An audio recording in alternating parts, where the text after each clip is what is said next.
नहीं, जॉन डिसूज़ा की हलक से लंबी चीख निकली। तुम मुझे गोली नहीं मार सकते। क्यों? तुम कोई कसम लगते हो मेरे? मैंने शब्द चबाए। मेरा मतलब मुझे इतनी आसान मौत देकर तुम्हारा इंतकाम पूरा हो जाएगा? तो तुम्हें तो मुझे कुत्ते की मौत मारना चाहिए। मारना भी क्यों चाहिए, बल्कि ज़िंदा रखना चाहिए। तुम जियो भी ऐसी मिसाल बन के कि नीला के नज़दीक आने वाले शख्स तुम्हारा हश्र याद रख सके।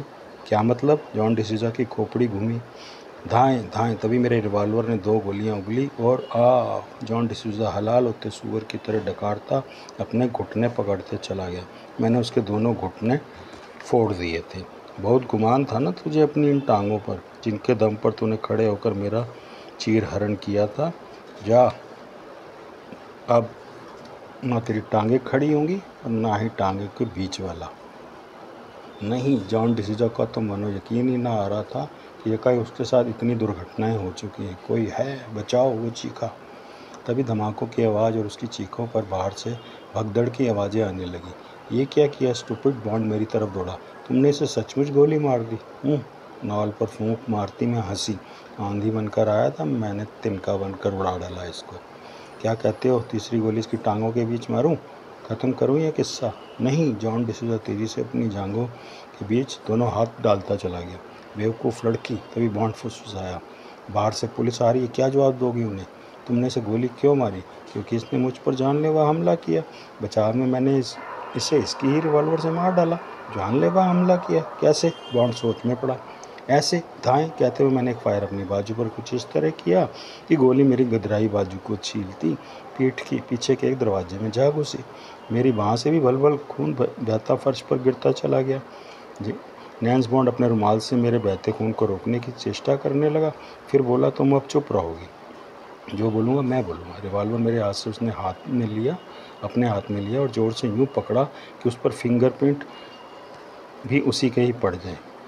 धोखा, जॉन डिसूज़ा चिल्लाया जबकि बॉन्ड उसके नज़दीक पहुंचा। मिस्टर डिसूज़ा, नैन्स बॉन्ड रिवॉल्वर की नाल जॉन डिसूज़ा के माथे पर टिकाता बोला, you know I am licence to kill. मुझे ब्रिटेन सरकार ने मुजरिम को ख़त्म करने का लाइसेंस दे रखा है और मैं अब आपको ख़त्म करने जा रहा हूँ। नहीं, बचाओ, जॉन डिसूज़ा ने हलक फाड़कर फलक हिलाया। बाहर से भगदड़ की आवाज़ें अभी भी नज़दीक आती प्रतीत हो रही थी। यू नो, आपने आते ही यहाँ नीला डार्लिंग जी से बदतमीज़ी की, यहाँ तक कि आपने रिवॉल्वर निकाल कर उसकी जान भी लेनी चाहिए। तो वक्त रहते मैंने आपके रिवॉल्वर वाले हाथ पर किक मारी, नतीजन आप गिर पड़े और रिवॉल्वर मेरे हाथ में आ गया। फिर मैंने ही आपके दोनों घुटने फोड़े और अब मैं आपको ख़त्म करने जा रहा हूँ। कहते कहते ही बॉन्ड की आंखें चमकी और ट्रिगर पर उसकी उंगली अभी दबती की चिंग, एक कक्ष का दरवाज़ा खुला और रौबदार आवाज़ गूंजी, stop it Bond, don't kill him. Bond की और मेरी निगाहें दरवाजे पर उठी तो वहाँ एक सीक्रेट सर्विस का सीनियर अधिकारी खड़ा था। उसके पीछे 3 जूनियर इंस्पेक्टर खड़े थे। जब तक मैं समझ चुकी थी कि बॉन्ड ने जो शब्द जॉन डिसूज़ा को कहे थे वही शब्द अब उस अधिकारी को भी कहने थे, ताकि मैं इस सारे मामले से साफ साफ बच निकलूँ। फिर वो अधिकारी अपने जूनियर्स के साथ बॉन्ड की तरफ लपका। बॉन्ड ने गहरी सांस छोड़ते रिवॉल्वर डिसूज़ा के माथे से हटा लिया। मिस्टर एंथनी, आप थोड़ा जल्दी आ पहुँचे, बॉन्ड उस अधिकारी से बोला।